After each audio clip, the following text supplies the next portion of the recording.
Hi everyone and welcome to my channel. I hope you have already gone through the first two lessons of German language course A1 level. Today is the third lesson of A1 level of German language, and today we are going to cover the topic of personal pronouns in German language. Personal pronouns in German language are called Personalpronomen. So it's a single word, quite a long one, but if you split this word into smaller parts like per, zo, nal, pro, no, men. So now it has become a bit easier. So it's personal pronomen, a single word for personal pronouns. Let's start with the personal pronouns. First we have I in English language, for example. First I have listed all the singular ones, singular personal pronouns, and then we have plural personal pronouns. And we start with the first person, which is I, and I in German language is called ich. I, se, ha, ich. Then we have second person singular, which is you. In German language we differentiate between du and sie. Informal conversation, and Z is used for formal conversation. So it's do and Z. Now do is used for talking with someone who is very close to you, whom you know very well, who is your colleague at the work. Within family you always also use do. It is quite different to some of the cultures, because in some cultures the word using informal do, that is considered very offensive and disobedient, but in German it's different. So at work, for example, irrespective of someone's seniority or someone's experience, we always use do, even with the manager or manager of manager. But Z is used like where you are meeting someone for the very first time, or you do not know someone and you meet him or her and you start the conversation with Z.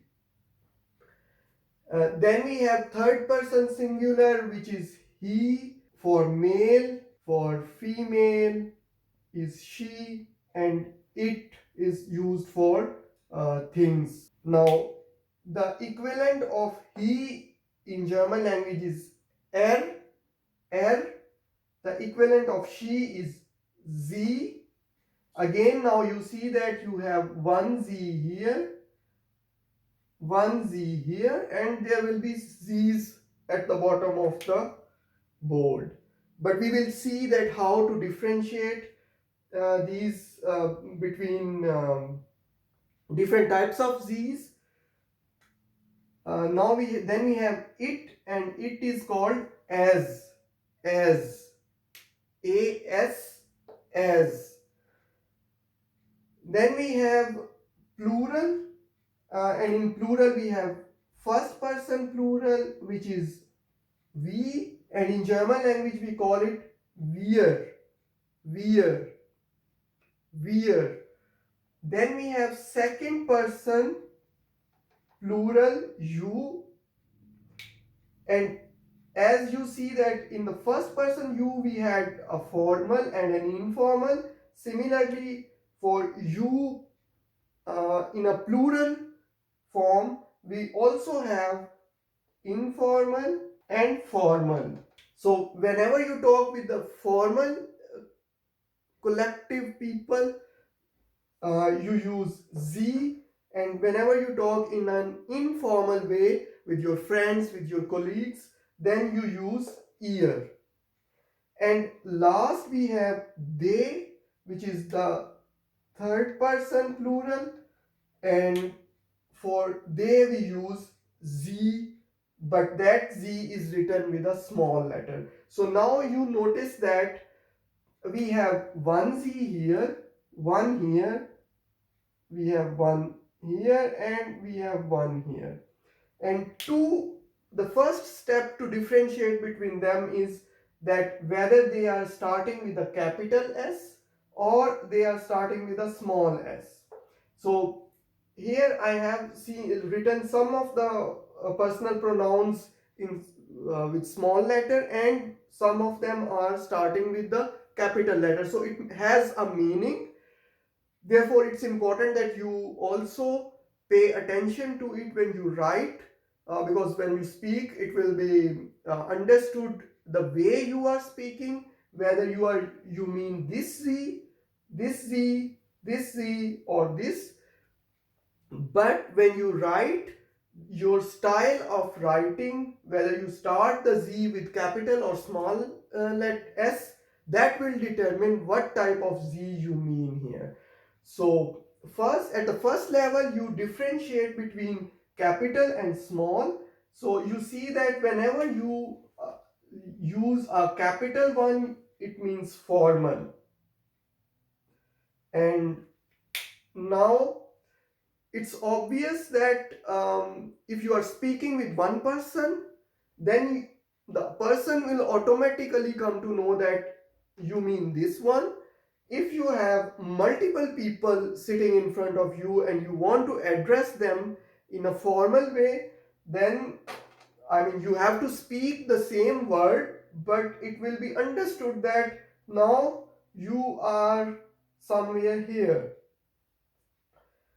Okay, and when and the second level, the first level was like Z starting with capital and S starting with small letter. So in the second case, this one, you have Z written with small s, starting with small s. Now it means she, and when you will talk to someone, it will automatically come, he or she will automatically come to know that you mean this Z or this Z, because the there will be a verb after this at the second place that we will learn in the next lesson, and that will determine that whether you mean this or this. So verb will be conjugated according to the subject. The subject is this one. This is again another topic, but just to give you an overview, that the conjugation of verb will determine that whether we are talking about they or we are talking about she. So this is all about a personal pronoun. We have first, second, third person singular and plural, and we have the difference between German and English is that we differentiate between formal and informal, second person singular and plural. So this is one thing, and second is that you have to keep an eye on whether you should write it in small letter, start it with small letter, or start it with the capital letter. So I hope you understand this. If you like the video, give a thumbs up, and if you haven't subscribed my channel, please do it now, because in the next lessons we are going to get a step further. Until so far we were only talking about nouns, personal pronouns and simple words, but now we in the next lesson we are going one step further, and we will start in the direction of making sentences. So if you want to keep updated, please subscribe my channel, and thank you for watching the video.